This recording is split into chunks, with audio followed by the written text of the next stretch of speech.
गरुडगमन तव चरणकमलमिह मनसि लसतु मम नित्यम् गरुडगमन तव चरणकमलमिह मनसि लसतु मम नित्यं मनसि लसतु मम नित्यं मम तापमपा गुरुदेव।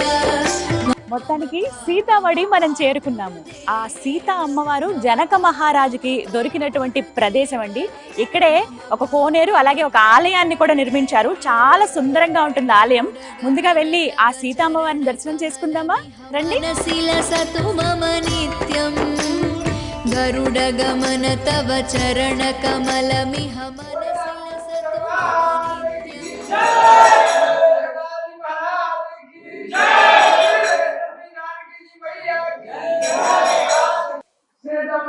गए अब आए बड़ी खुशी की बात है। चारों भैया चारों भैया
దర్శనం ఎంత చక్కగా జరిగిందో. మూర్తులు అయితే కన్నులు విందుగా ఉన్నాయండి. అసలు అలా చూస్తూ ఉండిపోవాలనిపించింది నాకు అమ్మవారిని. అలాగా ఎవరిని చూసి ఓ పక్కన కృష్ణుడు చూస్తాం, మరోవైపు లక్ష్మీనారాయణను కూడా చూస్తామండి.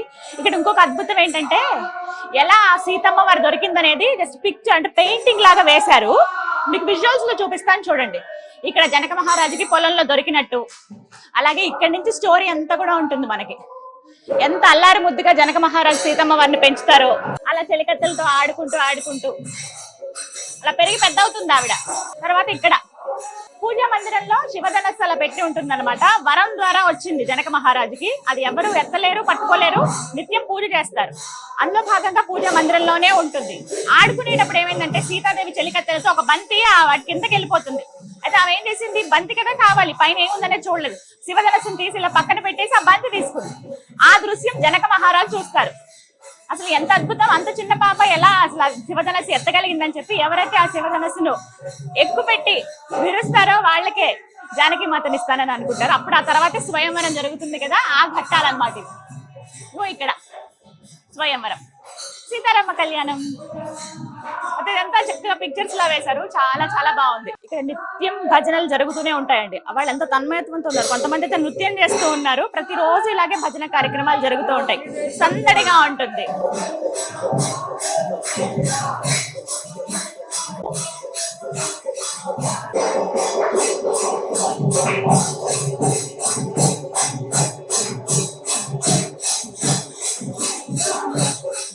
ఇదిగో ఇక్కడేనండి సీతమ్మ తల్లి జనక మహారాజుకి దొరికినటువంటి స్థలం అన్నమాట.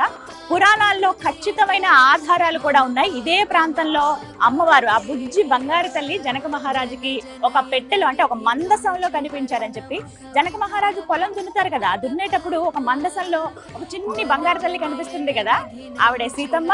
ఆవిడ దొరికిన ప్రదేశం ఇక్కడే. ఇంతకు ముందంటే ఇక్కడ పొలాలు ఉండేవి. ఆ తర్వాత ఈ ప్రాంతం ఇంతటి పవిత్ర స్థలాన్ని మనం కాపాడుకుంటూ రావాలి, తర్వాత తరాల వారికి తెలియాలనే ఉద్దేశంతో మొత్తం అంతా డెవలప్ చేశారు. ఒక కోనేటి లాగా, అంటే ముందు మనం ఆలయం చూస్తాం, ఆలయం వెనుక భాగంలో అమ్మవారు దొరికిన ప్రదేశాన్ని ఇక్కడ కోనేరు లాగా తయారు చేశారు.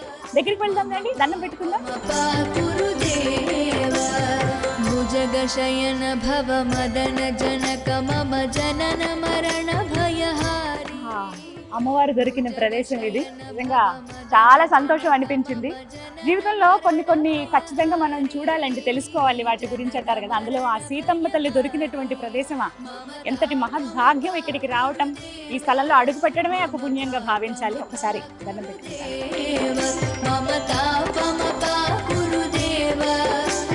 ఈ కోనేరుని సీతాకుండ అని పిలుస్తారండి. ఇక్కడికి వచ్చి అమ్మవారే స్వయంగా ఇక్కడ దొరికారు కదా, అంటే ఆవిడ ఉన్నటువంటి ప్రదేశం లాగానే చూడాలి. ఇక్కడికి వచ్చి ఈ కోనేటిలో అలా దండం పెట్టుకుని వెళ్తారు, దీపాలు వెలిగిస్తారు.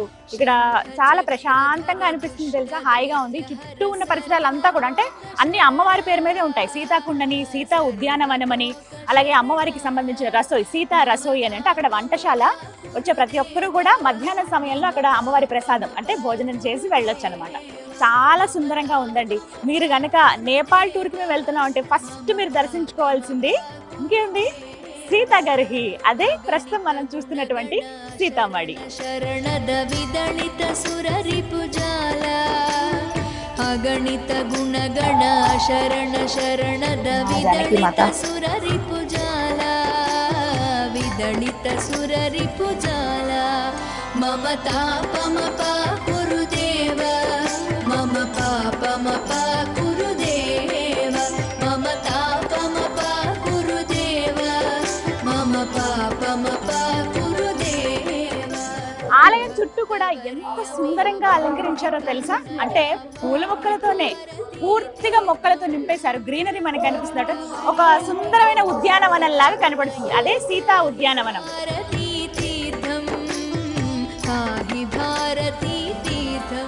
నిజంగా ఈ ప్రాంతం అయితే చాలా చాలా ప్రశాంతంగా ఉందండి. ఆ భజనలు కీర్తనలు అవి వింటూ ఉంటే రాముడి గురించి చాలా బాగుంది. బయట నుంచి కూడా టెంపుల్ చూసిన పగలు కూడా బాగుంటుంది. ఇక్కడ ఇంకో ప్రత్యేకత ఏంటంటే జనక మహారాజు అలాగే సీతమ్మ వారు చిన్నప్పుడు శివుణ్ణి ఆరాధించే వాళ్ళు కదా, శివాలయాలు కూడా ఉంటాయి. ఇంకా ప్రత్యేకం నాకు ఇవాళ చాలా సంతోషంగా అనిపించింది. అమ్మవారు నాకు తాంబూలం ఇచ్చారు. అసలు వారు ఇచ్చినటువంటి తాంబూలంలో ఏమేమి ఉన్నాయో తెలుసా, చూపిస్తా చూడండి.